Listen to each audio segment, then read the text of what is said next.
Meus irmãos, bom dia a todos. Saúdo a todos com a graça, com a paz do Senhor Jesus Cristo.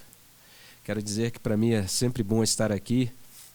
É uma igreja muito preciosa para o meu coração. São alguns anos aí de caminhada cristã, nesses anos todos sempre ligados a 3 igrejas. Então, desde a adolescência, e esses dias um dos irmãos da época de mocidade postou uma foto no Facebook daquele tempo, de uma turminha nossa aqui em frente do templo antigo, indo para um trabalho de evangelização. Puxa, como eu achei engraçado o meu cabelo. Eu achava bonito na época, mas eu percebi que está melhor agora. E eu tenho lembranças muito preciosas daquela época. Fico muito feliz em ver aqui irmãos daquele tempo. Percebi que o tempo não passou para eles e fico feliz de tê-los aqui mais uma vez, de poder revê-los mais uma vez. É uma grande alegria para mim. Depois fui para a igreja do Gama, fiquei ali durante 13 anos. Fico feliz de ver irmãos também de lá, que estão aqui. Quero dizer, viu, Suilão, que eu ainda tomo café na sua caneca lá, com a figurinha do pastor. Tá lá na minha sala, viu? É a minha caneca de café, viu? Sempre lembro de você, todos os dias, né? E a gente fica feliz em ver, então, os irmãos Juarez, Suilão, os meninos aí, que agora não são mais meninos, né? Já está com o rosto todo barbado aí agora, né? E é uma alegria muito grande.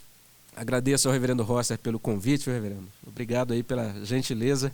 É sempre bom estar aqui. Quero parabenizar os irmãos, né, pelo novo templo, de fato muito bonito.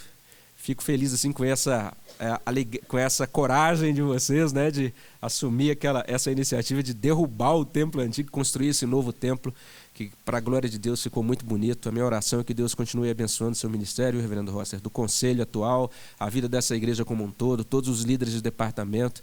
Que Deus abençoe ricamente cada um de vocês. Recebam também o abraço da Igreja Presbiteriana de São José do Rio Preto, que é a terceira igreja, então, agora. Estou iniciando agora o 4º ano de caminhada com aquela igreja. E é uma alegria muito grande a gente poder estar compartilhando a palavra de Deus. Deixa eu só testar aqui como é que estão os nossos slides aqui, se eles serão projetados. Vamos ver se capta o sinal.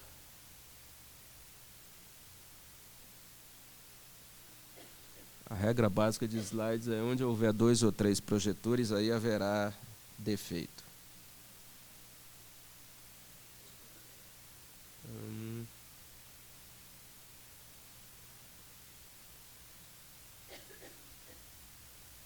E nós demos uma testada aqui no início, hein, irmãos?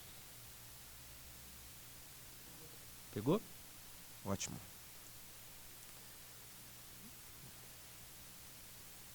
Ok. Então já estamos prontos. Quero convidar você a abrir a sua Bíblia no livro de Atos. Nós vamos meditar sobre esse tema, o que o Evangelho produz.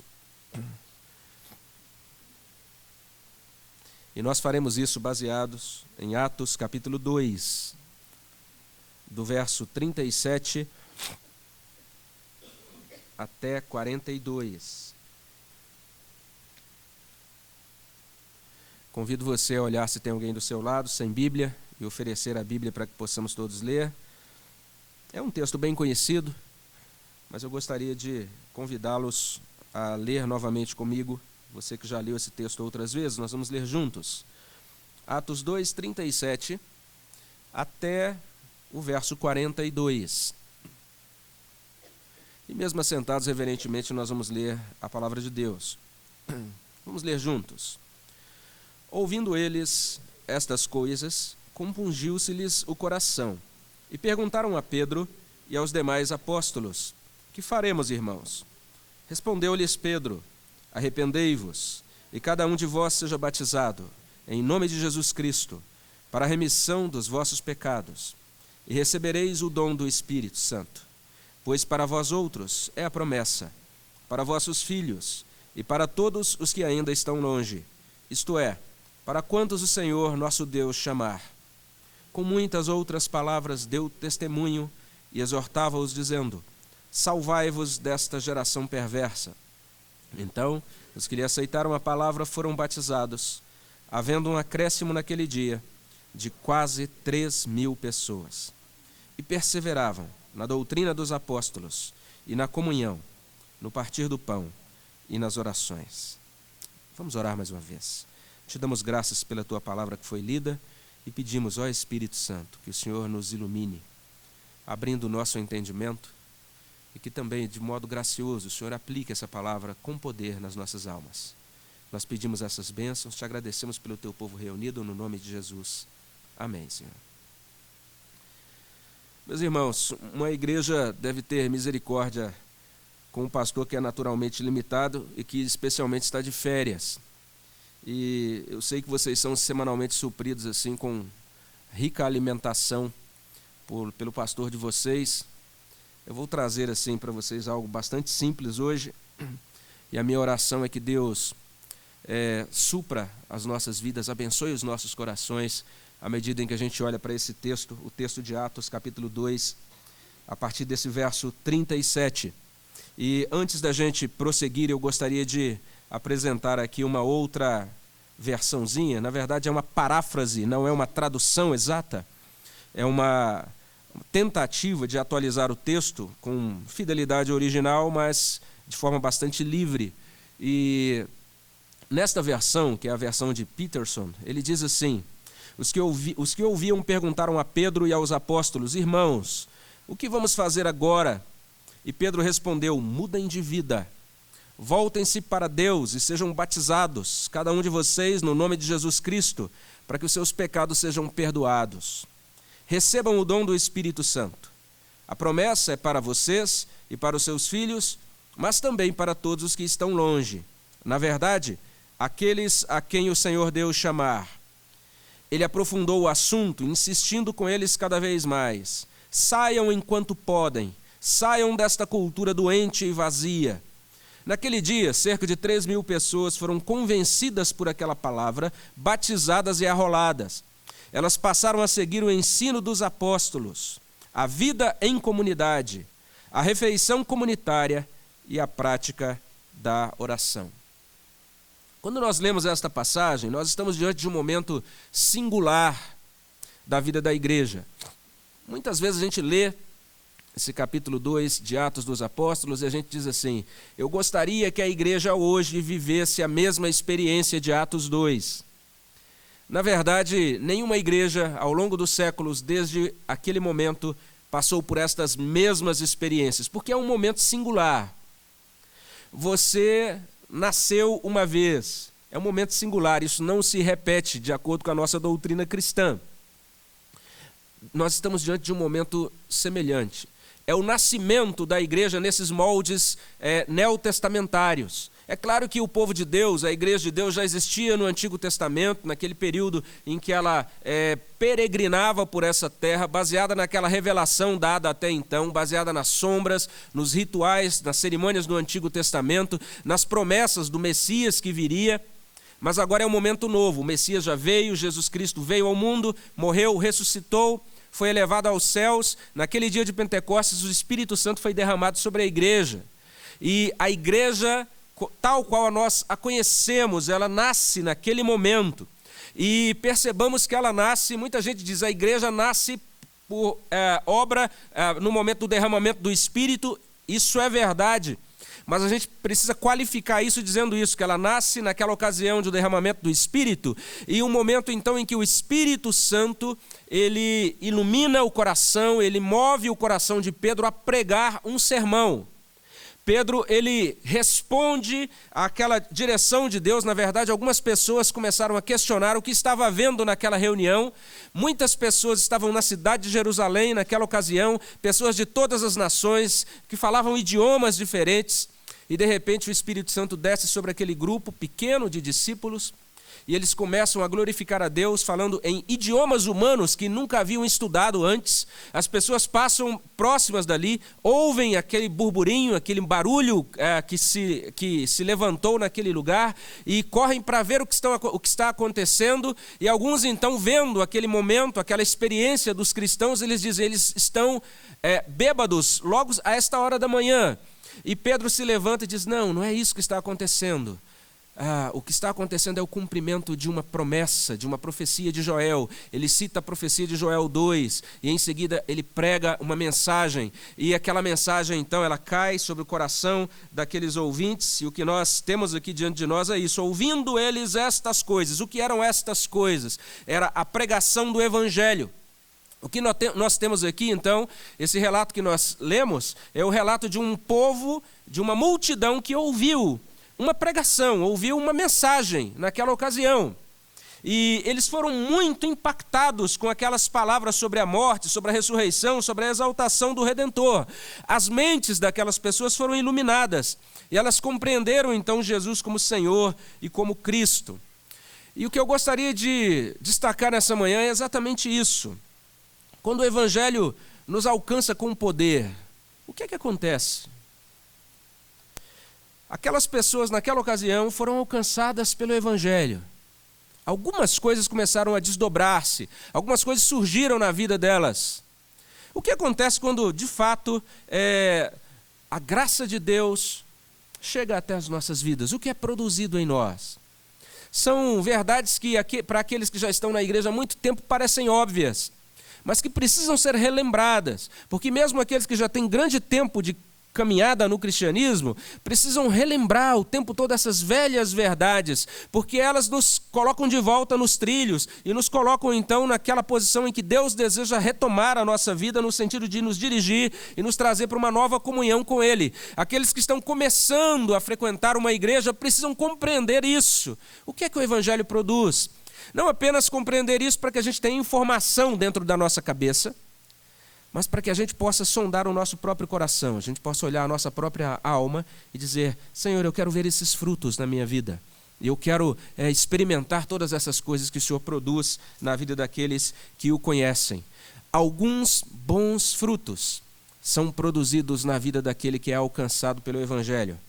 Vamos conhecer agora o primeiro destes bons frutos. Quando nós lemos esse texto de Atos capítulo 2, nós aprendemos que quando o Evangelho chega até nós, a primeira coisa que ele produz é arrependimento e um modo diferente da gente se relacionar com o mundo, se relacionar com a cultura.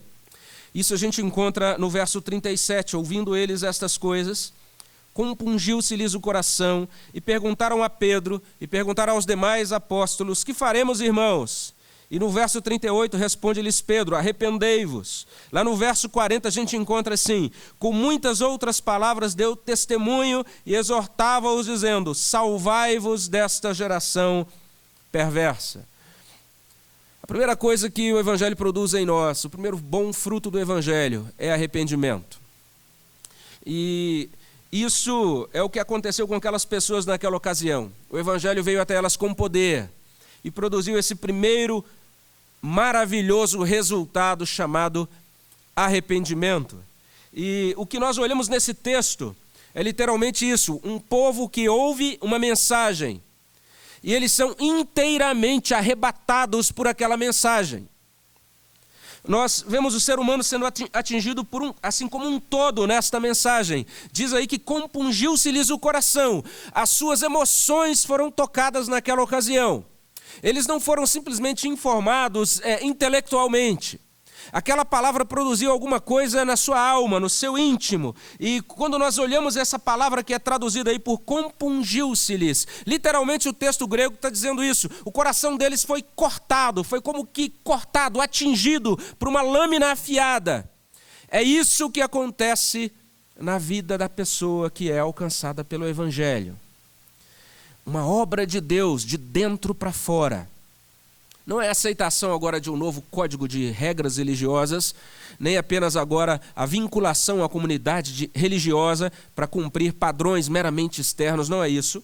Mas na verdade é algo que ocorre lá na alma, lá no coração. O coração deles foi literalmente perfurado, ou seja, aquela obra de Deus atingiu as suas emoções. E daí então, esta obra, depois que atinge as emoções deles, ela move a vontade deles. E eles dizem: o que nós devemos fazer?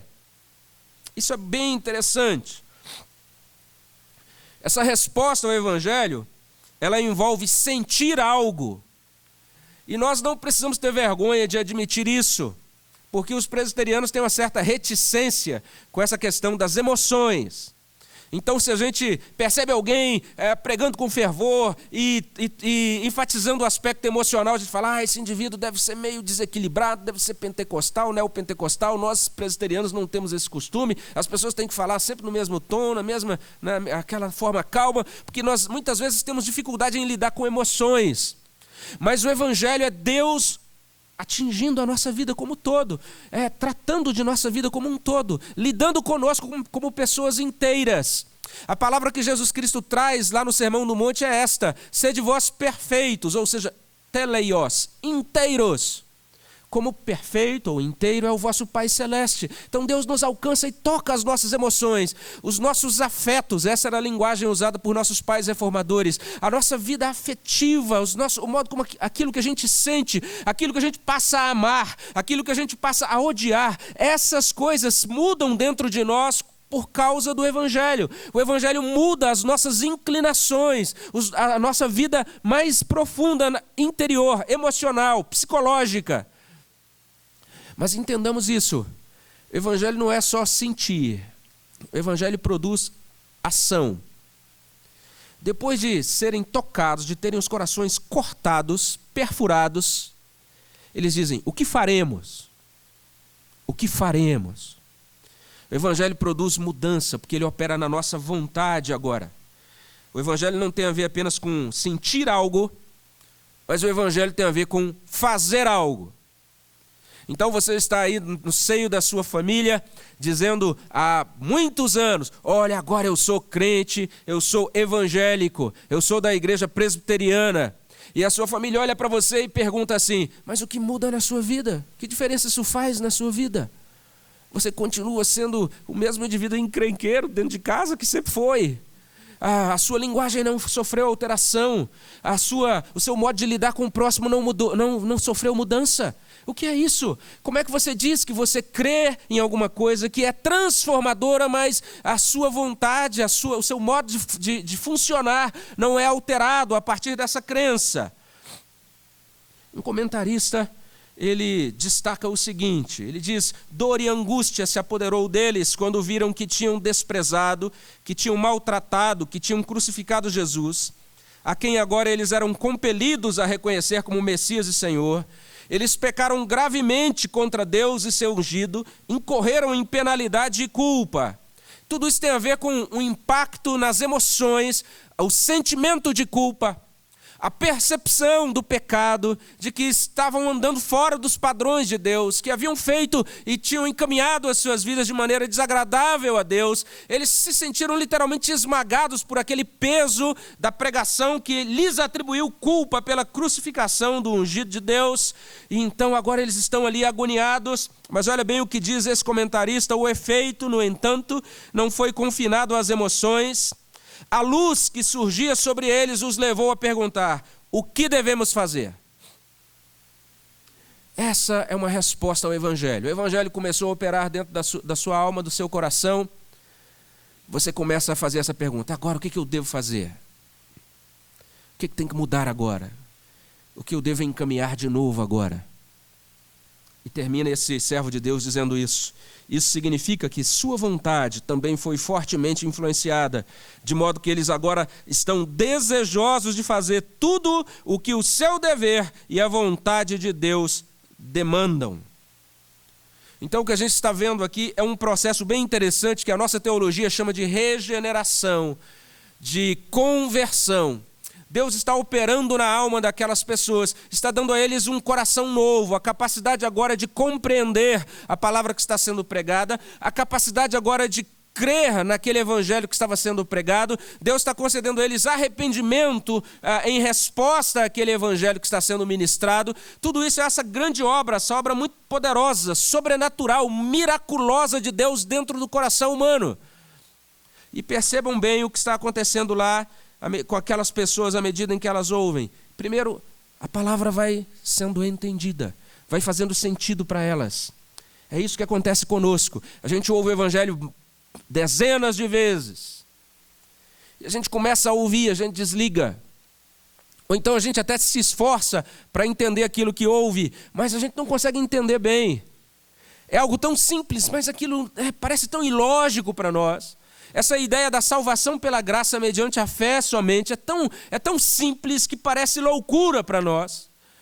E demora até o momento que você percebe, isso está fazendo sentido para mim. Isso é obra de Deus, iluminando o nosso entendimento. E então chega um momento em que essa obra chega aos nossos corações. E nós nos enxergamos agora nessa palavra que ouvimos. Ali como o salmista no Salmo 40, ele diz que Deus, depois que Deus cavou os seus ouvidos, então ele pôde ouvir a palavra de Deus. E ele pôde dizer, então é sobre mim que fala essa lei. Deus está falando comigo, tem a ver com o Misael, tem a ver com a minha vida. Ele fez algo por mim, para mim. Ele deseja que eu corresponda, que eu responda a esse amor que Ele revela à minha pessoa, nesta palavra, nesse evangelho. Eu sinto algo, eu entendo, eu sinto, e agora eu obedeço ao evangelho. É por isso que no Novo Testamento os apóstolos vão usar essa linguagem. Nós somos chamados não apenas a ouvir o evangelho, mas nós somos chamados a obedecer ao evangelho. Porque o evangelho ele faz um chamado, ele não nos permite ficar neutros, permanecer neutros diante da vocação que ele coloca diante de nós. E nós precisamos então responder esse evangelho. É isso que está acontecendo com essas pessoas. Percebam, eles precisavam arrepender-se. E diz a palavra de Deus, eles precisavam a partir disso interagir de modo diferente com o mundo. É o que lemos no verso 40, salvai-vos desta geração perversa. Tudo isso é fruto do evangelho em nós. Arrependimento, uma interação agora diferenciada com o mundo, uma nova interação com a cultura. Agora recebemos novo título. Aqueles que recebem o evangelho são chamados no Novo Testamento de santos. E muita gente entende mal essa palavra, entende que santo significa um indivíduo impecável, uma pessoa que não comete nenhum pecado nesta vida. Não é este o significado da palavra no Novo Testamento. A palavra santo no Novo Testamento significa alguém que Deus separou para Ele mesmo, para a sua glória. Alguém que, dentre as diversas pessoas da presente geração, Deus destacou para Ele, Deus separou para Ele. Outra palavra que é usada para o ajuntamento do povo de Deus é a igreja. Essa palavra significa literalmente uma assembleia que foi convocada. Um grupo de pessoas que recebeu um chamado para ajuntar-se. Ajuntar-se da onde? É um grupo que é destacado agora desta realidade que o Novo Testamento chama de o mundo. E que agora é trazida para o reino de Cristo, para o reino do Filho do seu amor, como diz a carta aos Colossenses. Então, esses vocábulos usados pelo Novo Testamento, eles indicam uma nova identidade, indicam uma nova posição e, consequentemente, eles agora nos colocam diante de uma nova necessidade de interação com a realidade que existe. Temos ali uma multidão de diversas nações, de diversos lugares, uma multidão multicultural. E o que Deus está dizendo para aquele povo naquele momento é: saiam enquanto podem, saiam desta cultura doente e vazia. Muitas pessoas pensam que a nossa cultura do século XXI é uma cultura muito pior do que a cultura do século I. E dizem assim: estamos vivendo os últimos dias mesmo. Mas como os tempos estão maus. Na minha época era muito melhor. Na verdade não é isso. Desde que o homem é homem, a partir da queda, a cultura ela é vazia, ela é marcada com as marcas da queda, do pecado do homem, e os frutos desse pecado que vão sendo disseminados dentro dessa cultura. Então nós temos aqui esse povo ouvindo essa pregação, eles creem no evangelho e agora eles precisam lidar de maneira diferente com essa cultura. O cristianismo ele diz de modo muito claro, isso está lá desde o Antigo Testamento, mas de modo muito mais claro no Novo Testamento. Nós precisamos compreender que não pode haver nenhuma negociação do cristão com a cultura. Ainda que seja extremamente importante a interação do cristão com a cultura, mas tem que ser uma interação sempre feita nesses moldes, nos moldes do mandato do Senhor Jesus Cristo. Eis que vos envio como ovelhas para o meio de lobos. Vocês devem permanecer simples como as pombas e prudentes como as serpentes. Se o mundo não me amou, ele também não amará a vocês, foi o que Jesus disse. Se o mundo vos odeia, não se preocupem com isso, não temam por isso, porque ele também me odiou, a mim mesmo. Estas palavras do Senhor Jesus Cristo devem nortear o modo como nós entendemos a nossa interação com o mundo. O cristianismo, ele conduz a uma plena integração. Isso é muito interessante, porque Cristo integra, ele traz para junto dele todas as coisas. Ele foi enviado para eliminar aquela ruptura causada pela queda. Agora ele vai integrar todas as coisas. A criação que hoje é marcada por corrupção, essa criação será redimida do cativeiro, como nós lemos lá em Romanos 8. Todas as coisas serão refeitas por causa da obra que Jesus Cristo realizou na cruz. Assim como Cristo morreu, ressuscitou, e agora ele está em seu corpo ressurreto, sendo chamado de a primícia daqueles que dormem. Ou seja, aquele sinal daquela grande obra de restauração que Deus vai fazer no dia da consumação. Ele então vai convergir todas as coisas nele. Assim como nós, como cristãos, interagimos com todas as coisas na nossa vida, lá com o nosso trabalho, com o nosso ambiente acadêmico, com os nossos familiares, em todas as nossas dimensões de relacionamento, nós estamos buscando marcar tudo, todas as coisas com o nome de Jesus, já antecipando essa grande obra de integração realizada por Ele. Nós não podemos nos esquecer disso. De uma maneira tão estranha, aparentemente paradoxal, esta obra de integração de todas as coisas a Cristo, ela exige de nós uma ruptura com o presente estado de coisas.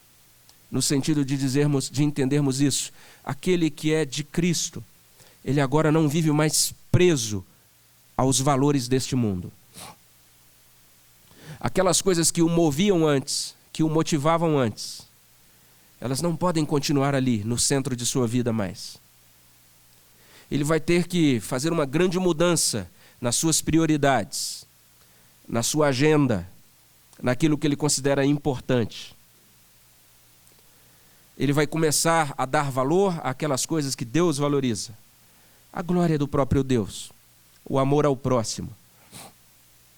Ele vai rever os seus projetos pessoais. Há 3 semanas atrás nós recebemos um casal de missionários na nossa igreja, o casal Horácio e Marta Murruli. São missionários que são de Moçambique, realizam um trabalho ali e têm sido acompanhados por nossa igreja nos últimos anos.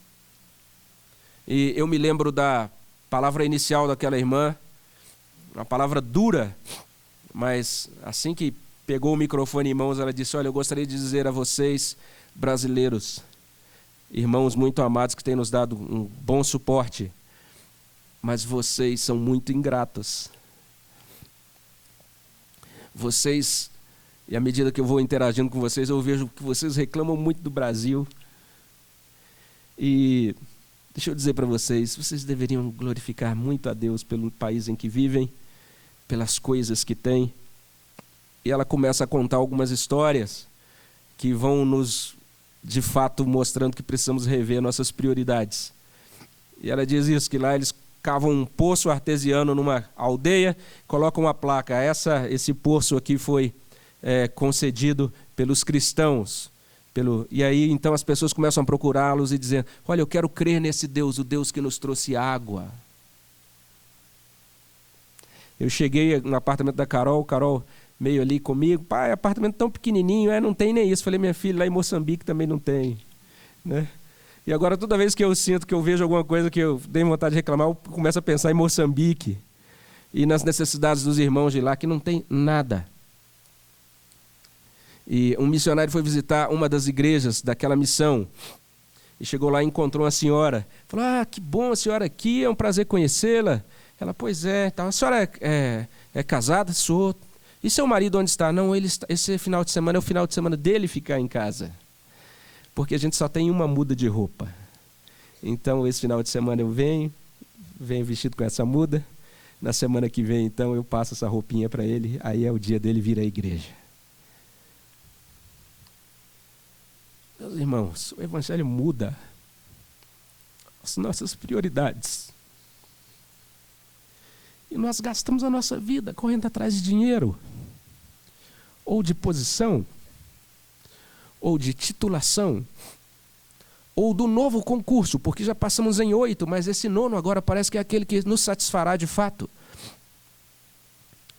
O Evangelho muda o modo como interagimos com as coisas. E a gente começa a interagir com essa geração, abençoando essa geração e levando essa mensagem e levando os frutos do Evangelho. Porque Deus fez algo no nosso coração, de dentro para fora. Então agora a nossa vida exterior, aquilo que se vê fora, tem que mudar. Esta é a mensagem do Evangelho. O primeiro grande resultado: arrependimento. E agora uma interação diferente com as coisas que nos cercam. A segunda bênção do Evangelho, o segundo resultado do Evangelho, é a bênção de Deus para a família. Olha bem o que diz o verso 39. Pois para vós outros é a promessa, para vossos filhos, para todos que ainda estão longe. Isto é, para quantos o Senhor, nosso Deus, chamar. Então o que a gente tem aqui é literalmente isso, é uma bênção que é derramada sobre nós, mas essa bênção não permanece em nós. Ela é uma bênção que transborda e que se desdobra sobre a nossa família. É basicamente isso que está acontecendo aqui nesse momento do início da igreja. Aqueles ouvintes percebem: olha, nós, apesar dos nossos pecados, podemos ter os nossos pecados perdoados. A nossa vida pode agora ganhar um novo rumo, e isso que Deus traz é para mim mesmo, é para o meu coração, pois para vós outros é a promessa. É para nós quando cremos, quando abraçamos então a Cristo na nossa vida, no nosso coração. Mas ao mesmo tempo nós entendemos que o que está acontecendo aqui é algo que tem uma dimensão muito mais ampla. Esse verso 39 menciona uma promessa. Para vós outros é a promessa. Se você perceber, e se você ler depois, desde o início do sermão de Pedro, desde o início do sermão, está chamando a atenção para esta única promessa. Ele menciona passagens diferentes do Antigo Testamento. É como se ele mostrasse facetas diferentes dessa promessa, mas é uma única promessa que está sendo enfatizada por esse apóstolo. Ele vai dizer que Deus estava cumprindo aquela profecia ou aquela promessa de Joel 2, de 28 a 32, e naquela promessa Deus ele garantia que ele derramaria o seu Espírito sobre aqueles que invocassem o seu nome, ou seja, aqueles que seriam salvos, e aqueles que seriam, nos termos da profecia de Joel, os sobreviventes, os restantes, aqueles a quem o Senhor Deus chamar, é o que diz Joel 2, 32. Esses remanescentes, esses restantes, esses que invocariam o nome do Senhor, eles literalmente seriam aqueles que desfrutariam do pacto que esse mesmo Senhor havia feito com Abraão. O pacto de salvação revelado a Abraão. E quando nós olhamos esse pacto, lá em Gênesis 17, verso 7, ali nós lemos o seguinte: estabelecerei a minha aliança entre mim e ti, e a tua descendência no decurso das suas gerações, aliança perpétua, para ser o teu Deus e o Deus da tua descendência.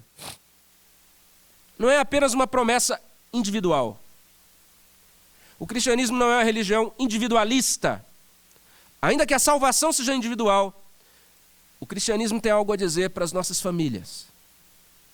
É uma religião pactual. Foi feita uma aliança. É o estabelecimento de um pacto conosco, individualmente, mas que também tem a ver com o nosso cônjuge, tem a ver com os nossos filhos, tem a ver com a totalidade da nossa família. Quando o Evangelho de fato nos alcança com poder, os nossos lares são abençoados. Pastores normalmente investem muito tempo em aconselhamento de casais. Existem diversos problemas típicos de casais, problemas familiares típicos. Esses problemas requerem diversas iniciativas, e os chamados manuais de aconselhamento normalmente trazem algum tipo de método, dizendo assim: aplique isso e com isso resolve o problema tal. E, de fato, alguns desses métodos são bastante úteis. Mas a minha convicção é que talvez bem mais de 90% dos problemas com os quais os pastores lidam semanalmente nos seus gabinetes, em aconselhamento de casais, de famílias, na verdade seriam bem resolvidos simplesmente com a aplicação do Evangelho. O que a gente nota é que mesmo aqueles que ouvem durante semanas, meses, anos, pregações em uma igreja, não entenderam ainda o que é o Evangelho. A igreja normalmente tem sido entendida ao longo do tempo como uma sociedade que produz moralidade, que produz uma pessoa agora conformada com algumas regras, com alguns padrões morais. Mas a igreja precisa passar a ser compreendida como comunidade do Evangelho. Porque o Evangelho é muito mais do que moralidade. É claro que o Evangelho produz mudança na ética, na conduta da pessoa. Mas o Evangelho é muito mais do que isso. Na verdade, o Evangelho é a grande declaração de Deus da falência de toda a moralidade humana, da impossibilidade do homem, por suas próprias forças, por seus próprios méritos, por suas próprias qualidades morais, alcançar a justiça requerida por Deus. Como diz Tim Keller, um pastor que gosto de ouvir, ele diz literalmente isso, que nós precisamos aprender a entender que o Evangelho nos convoca ao arrependimento. Ao arrependimento acerca de quê? O Evangelho nos diz que nós precisamos nos arrepender das nossas más obras, daquilo que fizemos e que de fato nós compreendemos de modo muito tranquilo, muito natural, de que aquilo é detestável, que aquilo é fora de alguns padrões de moral, mas Tim Keller também diz isso, que nós precisamos nos arrepender das nossas boas obras. Chegar diante de Deus dizendo: Senhor, eu não tenho justiça própria. E quando eu entendo que eu não tenho justiça própria, e quando eu entendo quem eu sou no Evangelho, acolhido unicamente pela graça, pela bondade de Deus, isso muda o modo como eu trato as pessoas ao meu redor. Eu não trato ninguém na base do orgulho mais, mas agora eu entendo que eu, somente pela bondade de Deus, sou acolhido por Ele, e na verdade só estou aqui hoje pregando essa palavra pela bondade e misericórdia de Deus, e nós só estamos aqui prestando esse culto porque as misericórdias do Senhor são a causa de não sermos consumidos. Então, quando percebemos isso, nós notamos que todo o nosso trato familiar tem que ser em misericórdia. E todas as nossas relações estabelecidas têm que ser em misericórdia e graça. Isso é maravilhoso, meus irmãos. O desdobramento disso é suficiente para ajudar muitos dos males domésticos. E a bênção que a gente necessita para aquecer o romance conjugal é o tratamento do nosso cônjuge de acordo com o ensino do Evangelho. Não tem coisa mais eficiente para resolver briga entre irmãos do que esse fruto do Evangelho que é gerado sobrenaturalmente pelo Espírito Santo no nosso coração. Fruto de benignidade, de paciência, de mansidão. O Evangelho literalmente ele nos torna seres humanos, de acordo com aquele padrão maravilhoso de ser humano chamado Jesus Cristo. Homem que foi plenamente homem e que satisfez plenamente a justiça de Deus o Pai. Então, como perdoar? Como recomeçar? Como reiniciar ou retomar ou iniciar uma caminhada de adaptação para aqueles que estão começando o casamento? Como obter forças diante do desânimo? A primeira coisa é essa: nada de orgulho, arrependa-se. Arrependimento é fruto do Evangelho.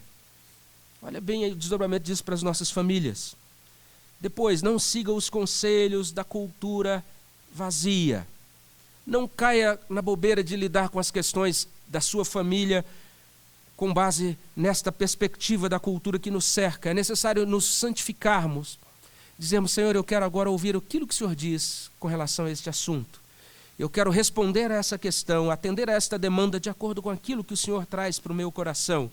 E depois a gente precisa abraçar as promessas de Deus para a família. Abraçar as promessas de Deus em oração. Senhor, aqui está diante do Senhor a minha família. Eu apresento e peço ao Senhor que o Senhor cuide da minha família. Eu vejo essa palavra do Senhor, essa promessa do Senhor aqui em Gênesis 17, melhor dizendo, onde o Senhor diz que o Senhor será o Deus da minha descendência. Senhor, eu quero abraçar essa promessa. Eu quero viver à luz dessa promessa. A gente pode ler, por exemplo, Salmo 127, Salmo 128. Se o Senhor não edificar a casa, em vão trabalham aqueles que a edificam. Lá no Salmo 128, bem-aventurado aquele homem, então, que teme ao Senhor.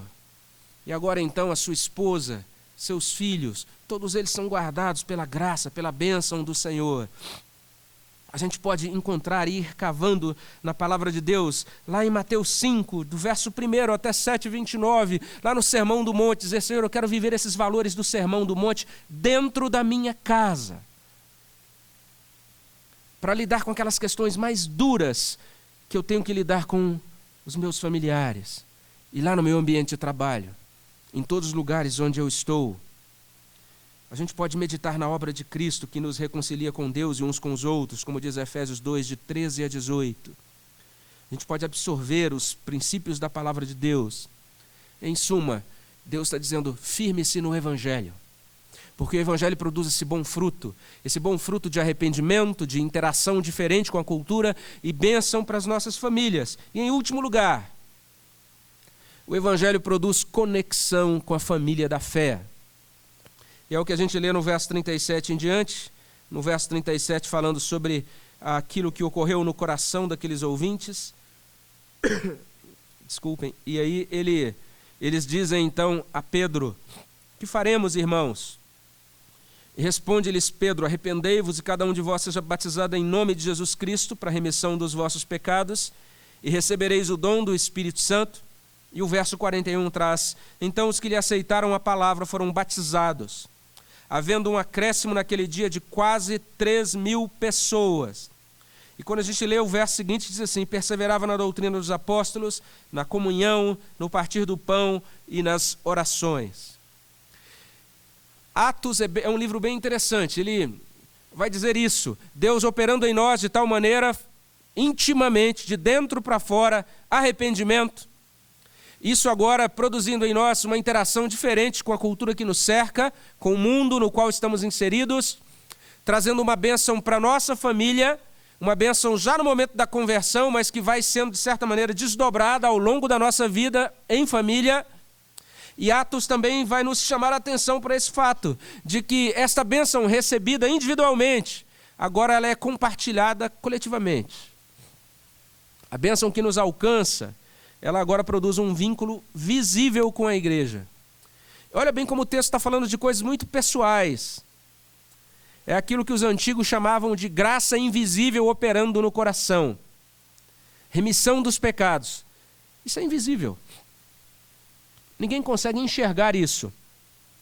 O dom do Espírito Santo, o Espírito Santo vindo habitar em nós. Ninguém consegue ver exatamente o momento em que o Espírito vem e faz morada no coração de outra pessoa. São bênçãos invisíveis. Mas é interessante que essas bênçãos invisíveis, elas nos colocam agora diante de uma realidade, de uma comunidade visível, a Igreja de Deus.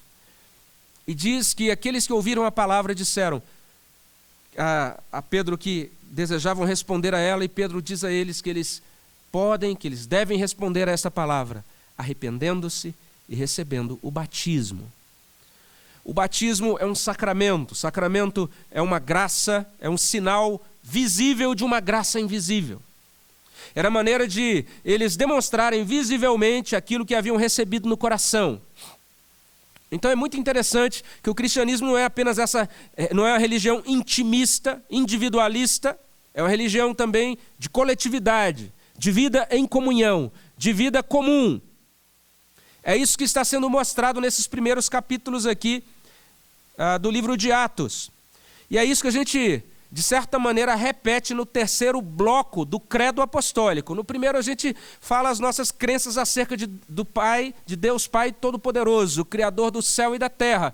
Depois nós falamos a nossa crença acerca de Jesus Cristo, seu único Filho, e tudo aquilo que Ele passou nessa terra, a sua ressurreição, a sua ascensão, a nossa convicção de que Ele voltará para julgar vivos e mortos. Mas em terceiro lugar, no terceiro bloco de crenças, a gente diz: creio no Espírito Santo. E depois a gente diz, na Santa Igreja Católica ou Universal, na comunhão dos santos, na remissão dos pecados, na vida eterna, na ressurreição do corpo. Todas essas afirmações são aquilo em que nós cremos e que é obra do Espírito Santo. O Espírito Santo produz essas coisas. Ele é aquele que vem aos nossos corações e aplica tudo o que Cristo é e realiza para a nossa redenção. E agora ele nos conecta com outras pessoas, ele nos conecta com uma comunidade chamada igreja.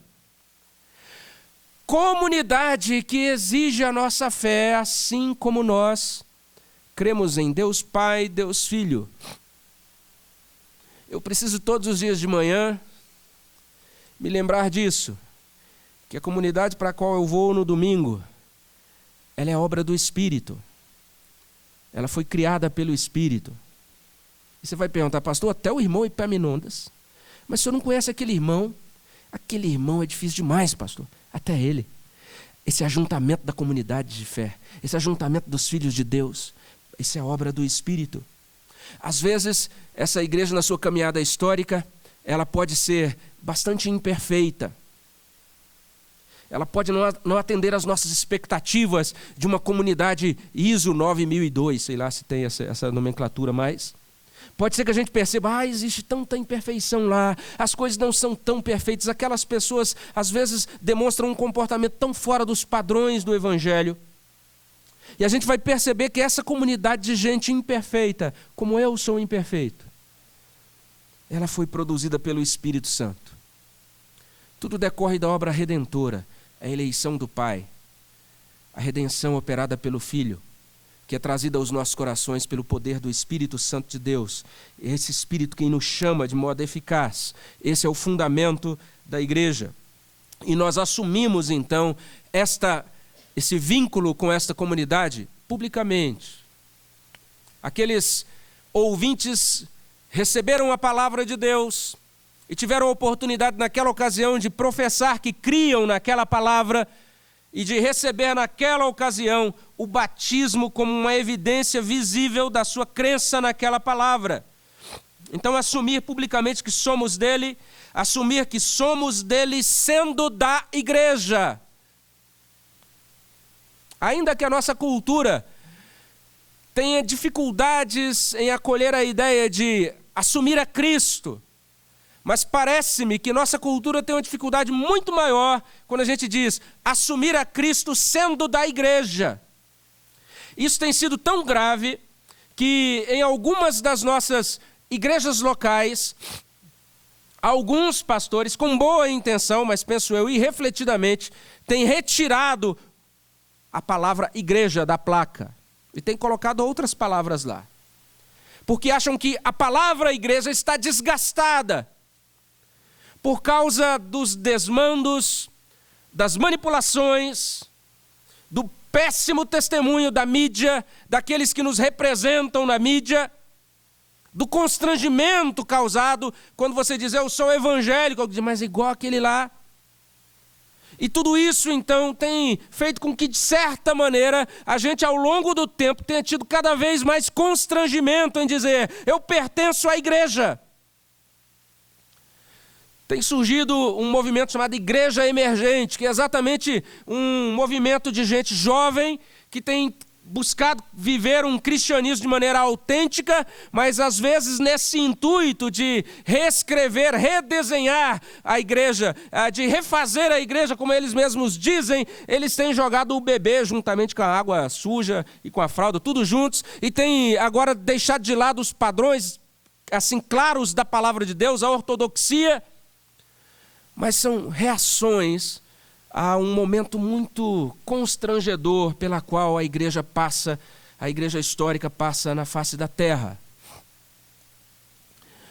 Mas a gente diz assim, eu creio no Espírito Santo, eu creio na Santa Igreja Católica ou Universal, eu creio na comunhão dos santos, eu creio nisso, porque é isso que o Espírito Santo realiza.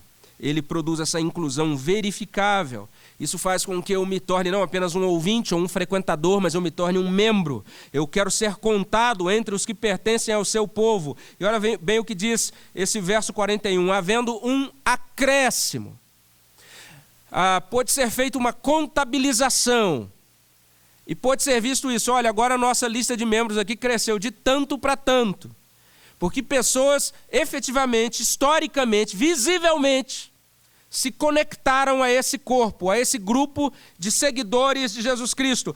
Pessoas de maneira muito livre, consciente, como fruto da obra do Espírito em suas vidas, do arrependimento, da nova perspectiva que tem agora da cultura, da sua vida, de sua própria identidade diante do mundo. Essas pessoas agora estão chegando dizendo, eu quero fazer parte agora da igreja.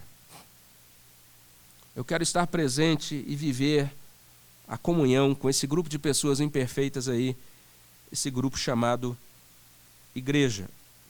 E o resultado daquela pregação foi realmente espantoso. Diz a palavra de Deus que a igreja cresceu então, recebeu mais de 3.000 pessoas. E esse servo de Deus diz assim, o resultado foi verdadeiramente espantoso. A igreja cresceu de 120 para mais de 3.000 crentes. Então o que a gente enxerga nesse momento, nesse instante da palavra de Deus, nesse trecho, é o alcance do indivíduo. Mas a bênção da fé, ela é estendida também à família deste indivíduo. Mas não apenas isso, esta família desse indivíduo com F minúsculo, é agora inserida na família com F maiúsculo, a família da fé, a família da igreja. É resultado, e tudo isso é resultado dessa operação do Evangelho com poder nos nossos corações. Tudo isso, como eu disse há pouco, é milagre de Deus. O que me faz caminhar com pessoas tão diferentes, que têm perspectivas, que têm históricos tão diferentes, que têm perfis de personalidade tão diferentes, tão distintos, de culturas familiares, culturas de localidades diferentes. É muito interessante, à medida que você vai pregando por nosso Brasil, você vai vendo pessoas muito diferentes, mas ao mesmo tempo com algo muito precioso em comum. Você chega em localidades e ministra a palavra, os sotaques são tão diferentes em algumas regiões que até a gente tem que ter cuidado com o que diz, porque às vezes uma palavra que a gente fala aqui que tem um sentido tem determinado sentido, lá é entendido de outra maneira, mas você nunca viu aquelas pessoas antes, e de repente você conversa 5 minutos e diz, esse é meu irmão, essa é minha irmã em Cristo. Isso é um milagre, uma obra maravilhosa que Deus realiza. Por natureza a gente prefere ficar no nosso cantinho. É muito mais fácil a gente se isolar, porque viver com outros seres humanos é desgastante. Eu tenho a minha inclinação, o meu perfil, cada um tem o seu. Uns são mais extrovertidos. Se eu pego, por exemplo, se eu estou viajando num ônibus ou num avião, aquele é um grande momento para mim, para eu enfiar a mão na mochila e pegar um livro ou a Bíblia e falei, agora eu vou adiantar minhas leituras aqui. E de vez em quando eu estou ali lendo, aí alguém me cutuca do lado. O senhor está lendo a Bíblia? Estou. Ah, o senhor é crente? Sou pastor. Ah, o senhor é pastor. Puxa, será que o senhor podia orar por uma sobrinha minha, ou por uma neta, ou pela minha filha? E eu ali com vontade de voltar para a leitura, né? Mas Deus nos faz essas coisas, nos coloca para interagirmos, para nos conectarmos com outros seres humanos. E isso não é tão simples assim, porque parece muito mais fácil a gente se encasular, mas o Espírito de Deus aplica o Evangelho em nós e produz um milagre. Ele nos torna pessoas dispostas a amar pessoas. É isso que ele faz. E dito isso, a gente pode concluir. Como eu disse ontem, o que ocorre aqui nesse texto de Atos, como eu disse no início, o que ocorre aqui é resultado dessa obra do Espírito Santo. O Espírito Santo está operando ali naquele dia de Pentecostes. Ele está inserindo o indivíduo Ele está inserindo a família deste indivíduo, tudo isso dentro de uma comunidade da fé. Ele está provendo os meios de graça na igreja, da palavra de Deus, dos sacramentos ali na igreja, tudo isso para nutrição, para fortalecimento desse indivíduo, desta família. Nós estamos vivendo uma semana interessante no nosso país. Nesses dias, o nosso país recebe a visita do Papa, e tudo isso acontece no momento importante para o catolicismo romano. O catolicismo ele está sendo motivado a recuperar a visão de relevância da igreja. A ideia foi exatamente essa, do Papa reunir-se com jovens, com a juventude, porque existe dentro do catolicismo romano hoje essa percepção de que a nova geração não está mais conectada aos dogmas, à liturgia, à proposta de ministério da Igreja Católica Apostólica Romana. Então essa visita tem toda essa importância de ligar agora o sumo pontífice da Igreja Católica à nova geração. O que eu quero dizer é que, à medida em que eu transito pela igreja, eu percebo que algo semelhante está acontecendo no meio evangélico. Ainda que nossos templos, em algumas ocasiões, estejam lotados, e muitas pessoas estão, de certa maneira, respondendo com muito fervor aos apelos de teleevangelistas, de líderes bastante carismáticos, de pessoas que, de certa maneira, estão pregando o evangelho, oferecendo curas, prosperidade. Muita gente, então, abarrotando os templos com esse objetivo de tornar-se mais próspero, de ter as suas enfermidades físicas curadas. Mas a gente não pode dizer com muita certeza de que a maioria dessas pessoas que estão lotando os templos evangélicos, de fato, experimentaram um verdadeiro arrependimento. A gente não pode dizer que a maioria desses que adentram os nossos templos, de fato, experimentam essa graça do evangelho aplicada na sua família. A gente não pode dizer que um percentual forte da igreja, de fato, assume compromisso responsável com o serviço divino na igreja. Eu saí agora de uma reunião do nosso sínodo, o sínodo de Bauru, que agrega 5 dos nossos presbitérios da nossa região. E ali eu fui responsável, fui relator de uma comissão de estatística. E a gente percebeu algumas coisas bem interessantes. Dentre essas diversas coisas interessantes percebidas, uma delas foi esta: é que naquela região, menos de 15% dos presbiterianos, de fato, possuem algum cargo, alguma função na igreja. Menos de 15%. Então, existe uma quantidade significativa de presbiterianos lá no meu sínodo, eu sei que aqui é diferente, mas de presbiterianos que, apesar de virem à igreja, de adorarem, de cantarem, eles não querem muito vínculo com a igreja. Porque talvez tenham passado por experiências difíceis já na própria igreja. E outros simplesmente entendem, não é bem isso, isso toma muito meu tempo, e eu não posso abrir espaço da minha agenda para essas coisas.